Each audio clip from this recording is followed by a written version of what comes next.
In a tropical paradise, the fighter jets fly in and fly out all day. They call this America's Forward Edge, a so-called catapult for US force projection in the Western Pacific. More than 2,500 kilometres east of Taiwan, 2,000 k's north of PNG, and an ocean away from America. I would describe this place as a little hidden gem. It's once you get here, you got nothing but the people that you're here with. It's a nice family. Everyone loves each other for the most part. 12,000 kilometres from his home in Virginia, helicopter airman Michael Hamilton is part of a crew that works round the clock. We work pretty much every day. We are 24-hour SAR here for the island. It's not too crazy. It's not as ridiculous as it sounds. We do have to make sure we have ready assets at all times. The US military has given us access to Andersen Air Force Base as America's rivalry with China heats up. Drive it to the opposite side. Drive. More than just planes and runways, it's a training hub for both US and Allied forces. We've got members that are coming from the States, from Japan, and they're coming here to get this training, and then they're going to go back to their home station and be able to turn out other end users. But it's the distance from Asia, close but not too close, that makes this American territory so valuable. We have, over time, placed more units here over the last 10 years. Specifically, we've built up our submarine presence here at the naval base, and simply to be able to put submarines in this region without having to do the transit times from either the west coast of the United States or from Hawaii. The commanders here are cautious, speaking about interactions in the air and on sea with China's growing forces, but they're keen to stress that allies regularly go through Guam. Well, let's take just the last few weeks at Andersen Air Force Base. I had an Australian command and control aircraft on my ramp. I had an Australian tanker. I had Australian fighters who are all coming back from yet another exercise in the Indo-Pacific region. Australian warships too regularly make port calls here. As China builds ships at unprecedented speeds for peacetime, the US is doubling down on its alliances.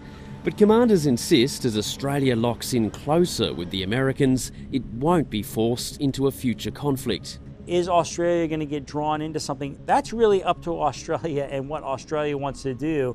If there are other actors in the region that want to go against those international norms, rules, and laws, then Australia, which I think has already done in a number of cases, can speak out against that or take whatever actions that the country needs to do.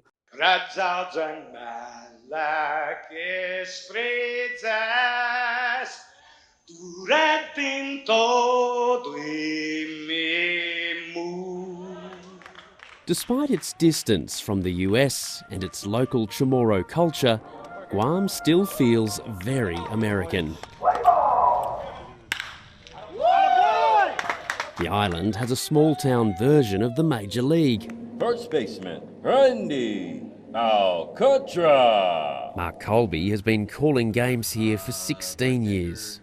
You go to any baseball game in the States or any sporting event in the States and they play the anthem. I've never been in the military, yet my father served in the military, and I have lots of friends who have served. And a lot of these players are actually either in the Guard or been in the military. And I feel it's my way of honoring our troops. Residents enlist here at a higher rate than any US state, and most of the island's 170,000 population have some link to the armed forces. There are people that recognize themselves as American because we are American soil. But there are some people on this island that don't want to have any association with the US or America. And that's their choice. The postcard beaches of Guam make it a tourist hotspot for sunseekers from Korea and Japan, but the COVID pandemic has slashed visitor numbers, deepening the island's economic reliance on the military. There are some people who feel like, open the door, let them in, let's just bring everybody and anybody in here, because the stronger we make this fortress, the more protected we will be. We move into the World War II period, so... Melvin Wonpat Borgia heads a local government body exploring self-determination options for the island. As a US territory, Guam is American soil, but locals can't vote in national elections. Other people see that we are only a concern to China or North Korea purely because of the vast military presence here on the island, because this is, what the military refers to as the tip of the spear.